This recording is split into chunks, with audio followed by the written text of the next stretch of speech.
Hello students, here is your next topic in this chapter, from garrison towns to empire, the expansion of the Delhi Sultanate.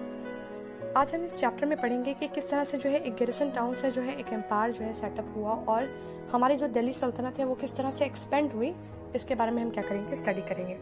Early 13th century, the control of the Delhi sultans rarely went beyond heavily fortified towns occupied by garrisons. The sultans seldom controlled the hinterland of the cities and were therefore dependent upon trade, tribute or plunder for supplies.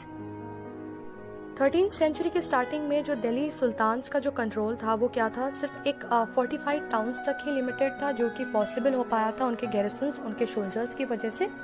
ठीक है, लेकिन after that जो है सुल्तान जो है इन्होंने ये क्या चाहते थे, ये हिंटरलैंड की सिटीज को अपने कंट्रोल में लेना चाहते थे. तो here is a word hinterland. So firstly let's know the meaning of hinterland. What is hinterland? Hinterland is that a land where goods and services are supplied to the other area. Hinterland एक ऐसा land है जहाँ से जो है goods और services क्या की जाती है, दूसरे एरियाज में प्रोवाइड की जाती है, सप्लाई किया जाता है.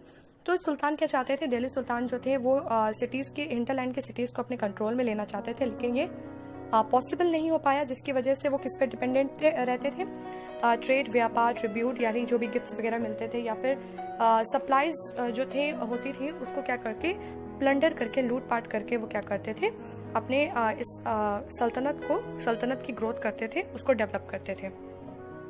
Controlling garrison towns in distant Bengal and Sindh from Delhi was extremely difficult. Rebellion, war, even bad weather could snap fragile communication routes. Delhi authority was also challenged by Mughal invasion from Afghanistan and by governors who rebelled at any sign of the Sultan weakness. The Sultanate barely survived these challenges. Its consolidations occurred during the reigns of Ghiyasuddin Balban and further expansion under Alauddin Khilji and Muhammad Tughlaq. Delhi के जो सुल्तान थे वो बंगाल और सिंध की garrison towns को क्या करना चाहते थे, कंट्रोल करना चाहते थे, जो कि इनके लिए काफ़ी एक्सट्रीमली डिफ़िकल्ट था, जिसकी वजह से इनके बीच में हमेशा रिबिलियंस, वॉर जो है हमेशा रहता था, यानी मतभेद वगैरह या फिर वॉर वगैरह हमेशा जो है होती रहती थी. और एक बैड वेदर कंडीशन की वजह से इनका जो कम्युनिकेशन रूट था वो भी क्या था, काफ़ी वीक था, यानी इनके आपस में अच्छा कम्युनिकेशन ना होने की वजह से जो है इनमें हमेशा टकराव बना रहता था. दिल्ली जो थी, दिल्ली सल्तनत थी, ये काफ़ी ज़्यादा चैलेंजेस को फेस कर रही थी, क्योंकि जो अफगानिस्तान और मुगल्स और गवर्नर्स के कंटिन्यूसली अटैक की वजह से.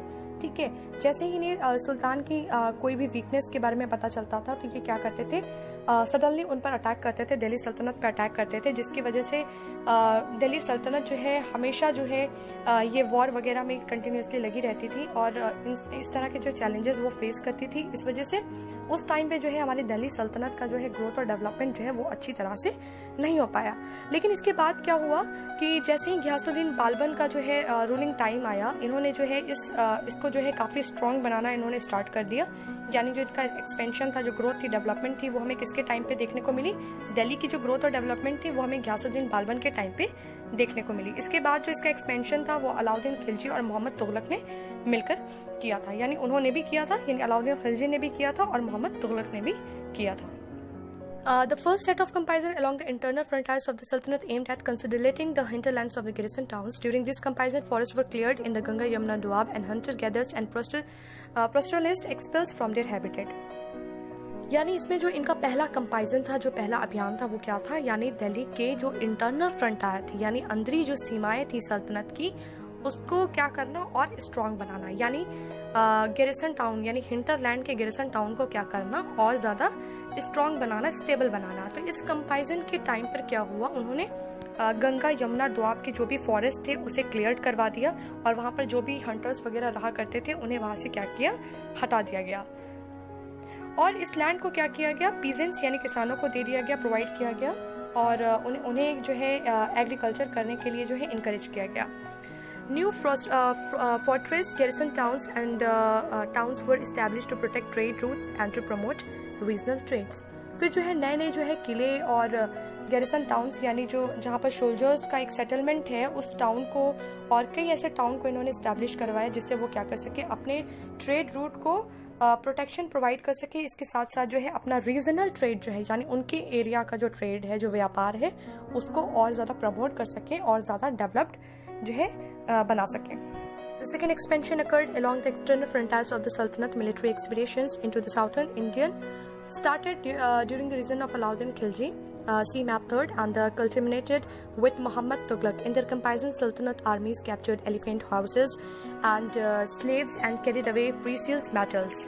इसके बाद जो इनका सेकेंड एक्सपेंशन था, जो दूसरा इनका अभियान था, वो क्या था कि अपने सल्तनत के एक्सटर्नल फ्रंटायर के अंदर इंक्लूडिंग जो है ये अपना मतलब अपने एम्पायर को और एक्सपेंड करना चाहते थे, जिसके लिए जो है अपने फ्रंटायर अपनी सीमाओं के बाहर जो है ये सेकंड एक्सपेंशन जो है सेकंड अभियान जो इन्होंने स्टार्ट किया था। तो ये कौन सा एक्सपीडिशन था इनका? मिलिट्री एक्सपीडिशन था, जिसकी हेल्प से इन्होंने क्या किया, इंडिया के साउथर्न पार्ट को अपने कंट्रोल में लेना स्टार्ट किया। ये किसके टाइम पे स्टार्ट हुआ था? अलाउद्दीन खिलजी के टाइम पे स्टार्ट हुआ था। और मोहम्मद तुगलक ने क्या किया था, इस टारगेट को जो है कंप्लीट किया था, यानी उन्होंने जो है साउथर्न पार्ट को जो है कम्प्लीटली जो है क्या किया था, कंट्रोल में लिया था, अपने अंडर में लिया था। इस कंपैरिजन के टाइम पे सल्तनत की जो आर्मीज थी वो क्या करती थी, इस अभियान के दौरान जो सल्तनत की आर्मीज थी वो क्या करती थी, एलिफेंट्स को, हॉर्सेस को या स्लेव्स यानी जो दास होते हैं उनको कैप्चर्ड कर लेती थी, उनको पकड़ लेती थी। इसके साथ साथ जितने भी प्रीसियस मेटल्स होते थे, अनमोल वस्तुएं होती थी, उन्हें भी क्या करते थे, ये कब्जा कर लेते थे, उन्हें भी अपने साथ जो है लूट कर ले जाते थे। By the end of Muhammad Tughlaq reigns 150 years after somewhat humble beginning, the armies of the Delhi Sultanate had marched across a large part of the subcontinent. They had defeated Rabi''s army and seized cities. The Sultanate collected taxes from the peasantry and dispensed justice in its realm. But how complete and effective was its control over such a vast territory?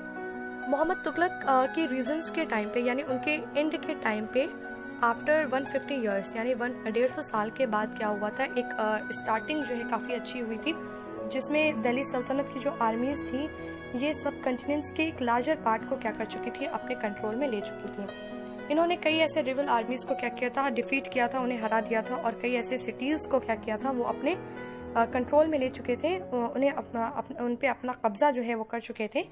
सल्तनत क्या करती थी, दिल्ली सल्तनत जो है ये peasantry यानी जो भी किसान होते थे उनसे टैक्सेस वगैरह कलेक्ट की जाती थी, और वहाँ पर जो है एक न्याय सभा भी जो है क्या किया जाता था, हेल्ड किया जाता था।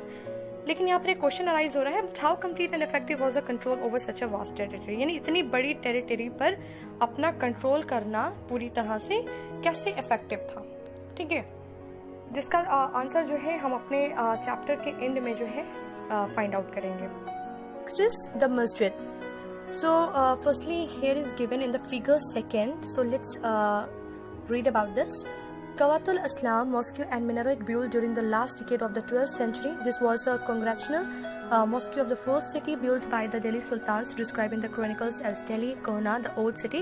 The mosque was enlarged by Iltutmish and the Alauddin Khilji. The minaret was built by two sultans, Qutbuddin Aibak and Iltutmish. Qawatul Islam Mosque जो है और इसकी जो मीनारें हैं ये 12th सेंचुरी के लास्ट में क्या की गई थी, बनवाई गई थी, जिसे इस कॉन्ग्रेशनल मॉस्क को दिल्ली सुल्तान ने अपनी पहली सिटी जो बनवाई थी दिल्ली, उसमें जो है इन्होंने इस मॉस्क को बनवाया था, जिसके बारे में जो है क्रॉनिकल्स में भी डिस्क्राइब किया गया है, किस नाम से, दिल्ली कोहना के नाम से, यानी द ओल्ड सिटी। इस मॉस्क का जो इलाजमेंट था ये इल्तुतमिश और अलाउद्दीन खिलजी ने जो है करवाया था, और इसकी जो मीनारें वगैरह बनवाई थी ये दो सुल्तानों ने बनवाया था, जिनमें पहला नाम जो है कुतुबुद्दीन ऐबक है और फिर इल्तुतमिश, इन्होंने क्या की थी, इसकी जो है मीनारें वगैरह बनवाई थी। सो द मस्जिद, a mosque is called a masjid in Arabic, literally a place where a Muslim prostrate in reverence of Allah. In a congregational mosque, Masjid-e-Jami or Jama Masjid, Muslims read their prayers, namaz together. Members of the congregations choose the most respected, learned male as their leader imam for their rituals of prayer. He also delivered the sermons khutbah during the Friday prayer. During prayer, Muslims stand facing Makkah in India. This is to the west. This is called the Qibla.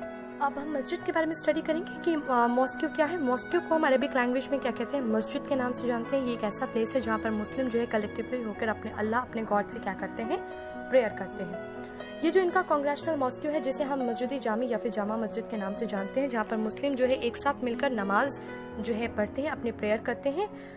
इनके इन सभी members के बीच में जो है एक mail को क्या किया जाता है, एक पर्सन को चूज किया जाता है, यानी एज अ लीडर के फॉर्म में, यानी इमाम के फॉर्म में क्या किया जाता है, उन्हें चूज किया जाता है, जो कि इनके प्रेयर के जितने भी रिचुअल्स होते हैं, जितने भी रीति रिवाज होते हैं, वो इन्हें क्या करते हैं, गाइड करते हैं। और ये जो इनका लीडर या इमाम होता है, ये क्या करता है, सरमन यानी खुतबा देता है हर फ्राइडे प्रेयर में। और इस प्रेयर के टाइम पे क्या होता है, यानी इस नमाज के टाइम पे जो मुस्लिम होते हैं ये मक्का की तरफ अपना फेस करके क्या होते हैं, खड़े होते हैं।